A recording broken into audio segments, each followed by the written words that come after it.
Hey everyone, this is a quick video on how you can quickly wash your car with as minimal equipment as possible.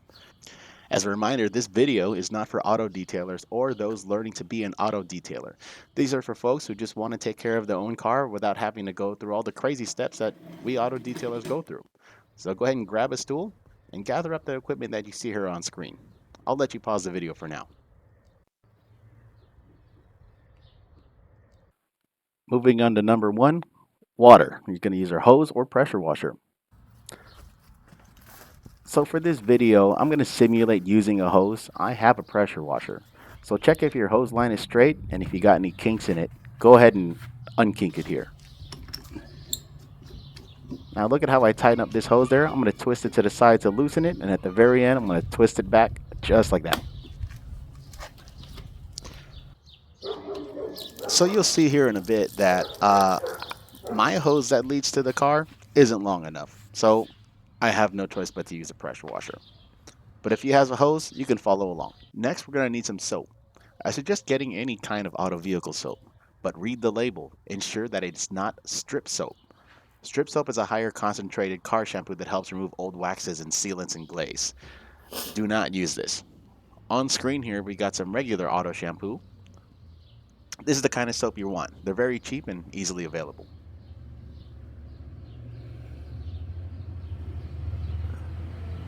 On screen here is a nice little soap measuring cup. It goes from 1.5 ounces on the top here, and on the bottom it has 1 ounce. This is not really a big deal to have or not. I just have it, but you definitely don't need it. Now, if you only have a bucket, that's no problem.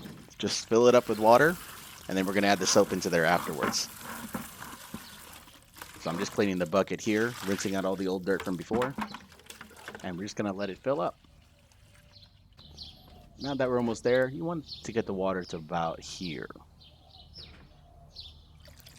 Now we're going to add some soap into this, but how much? Let's look at the label.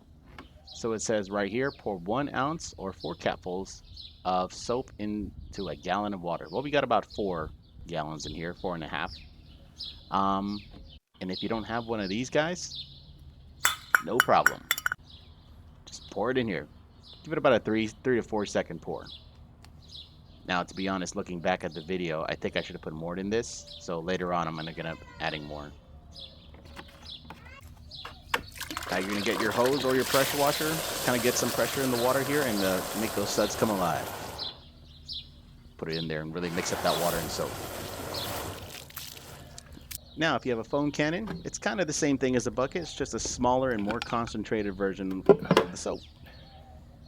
So we're just gonna fill it up, probably put an ounce or two in here. You can always add more if you want. There you go, about this much. Let's get some water on there and cap this guy off. And then we'll give it a nice shake. Now coming up next, we have the microfiber towel, or microfiber mitt shown here. So if you don't have one of these, you can just use a regular hand towel. It's not a big deal. But these little fibers here on the mitt, it really helps with lifting off dirt from the car once the soap does its job on the vehicle. Next, we have up our drying towel.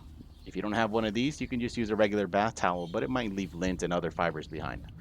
These guys are designed to be very absorbent. You just slap it on the car and give it one good pull, and it removes a lot of the water in one shot. Let's do a little quick dirt test here with our fingers, see how much dirt we got to work with. There you go. At the end of this video, we're going to revisit this area and see how it looks. Let's take a quick look at the pressure washer gun. In the front here is what's called a quick connect. You just pull it back and you can put other attachments right inside, as shown here. Just stick it in, slide it forward, you're ready to go. Check it out. So I'm going to do what's the first rinse on the car, and I'm doing this with the pressure washer off. I normally would have it on, but it's just for folks that don't have a pressure washer. I'm going to use low pressure as well. Now when rinsing your car, you generally want to start from the top and work your way down. Our goal is to get rid of the initial dirt as much as we can, so that way when we go to the soaping stage, the soap will have a much easier time working on the dirt. Now let's connect our little gun here to the foam cannon. You can adjust the foam cannon here on 2 places. The front nozzle will control how wide an angle the soap comes out. And then on top, this controls how much water will go through the cannon. Adjust this to where you'll get a nice lather on the car. So something funny happens here. I tried the soap cannon without the pressure washer on. Yeah, it sucks. Well, I had no choice. I had to turn it on. But you can see how I adjust the front nozzle, and you can see how the cone gets wider or more narrow. I realized I wasn't getting as much soap as I'd want in the car, so I decided to go add more soap.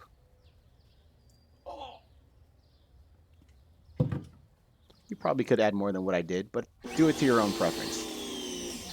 And there it is, looking a lot better. Just adjusting the front nozzle there. Alright, so you go ahead and coat the car from top to bottom, and it should look something like this. Let it sit for about 30 seconds, and then you're going to go ahead and rinse it off. So I tried using the power washer without the spray nozzle, and the pressure is very, very low. It's terrible. I tried to simulate using a hose. This ain't going to cut it because this is going to take forever. This is why it's a good idea to have a power washer. Now when you're rinsing your vehicle, make sure you start from the top down. Okay, start from the top down. You want to push all the dirt that's on top and have it drip on over to the bottom, so that way you don't have dirt moving around and you're pushing it around to other places. Move in a nice systematic order here.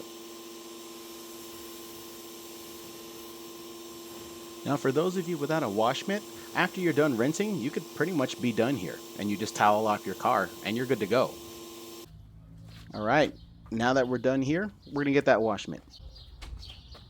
Oh, that was close. So here's a little advice about your wash mitt and your drying towel. First, we're going to lather it up into the soap here, and we're going to be rubbing our car from the top down and paying attention to each panel and window. Just like that. Start from the top, work your way down. And this is a great moment for you to start noticing things on your car. Little specks of dirt, little bits of bird poop or pollen or any kind of dirt that's really kicked in there. And after you wash a panel or two, you want to make sure that you go ahead and rinse off your wash mitt. You filled up that whole bucket of soap and water, so you might as well use it. So I decided to add more soap back into the bucket because as I was putting the mitt on the car, it wasn't putting out as much soap as I'd wanted. So since I ran out earlier, might as well use all of it. Now here's a big tip about your wash mitt and your towel. You really want to make sure that that wash mitt or towel does not touch the ground. As I explained earlier, these little guys here are really good at picking up any dirt from your car. So the moment it touches that ground, it's also going to pick up dirt there. And you might end up transferring it onto your car and scratching up the paint. One thing I really love about getting my hands on the car like this is that you can't compare it to a touchless car wash. You're actually getting your hands on the vehicle. You're noticing any dents, any scratches, any kind of little debris that you didn't know was stuck somewhere. This is the best time to go ahead and pay attention to your car and see if you have any of those spots on there.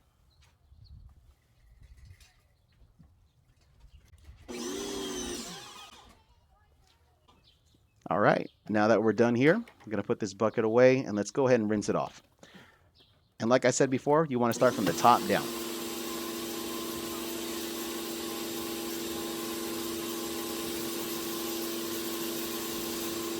Now once you got all the soap off, it's time to dry your car. Go ahead and get your drying towel and slap it on there like this and give it one nice smooth pull. The towel is built to absorb a lot of the water, so you don't have to buff it in or anything like that.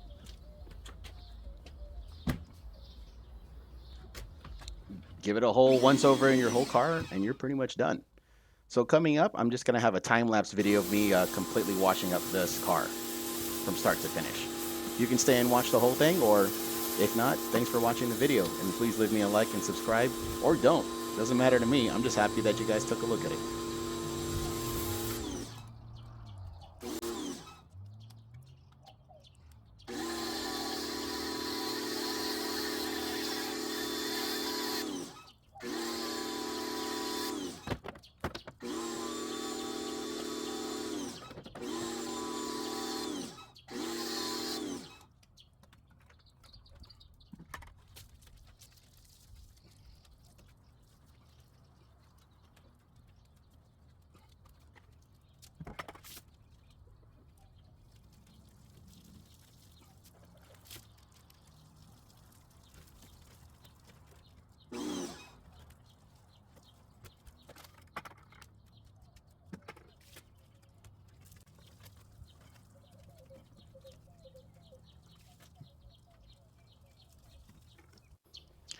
Here's another little example of why this is way better than the touchless car washes, because you can actually get underneath your windshield wipers and get into those little grooves and cracks that you normally can't get to.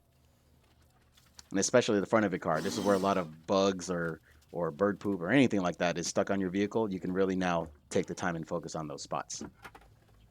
And make sure you don't forget about the other windshield. I think I'm going to get to it once I start reaching the top half of this car. Yep, there it is. So I think I skipped the part where I rinsed the vehicle. So, well, here's me drying up the car, and you can see how I'm going about it. Taking a little look at things after I'm done drying it off. Paying attention to any smudges or any dirt left over. And you can always go back and clean it up.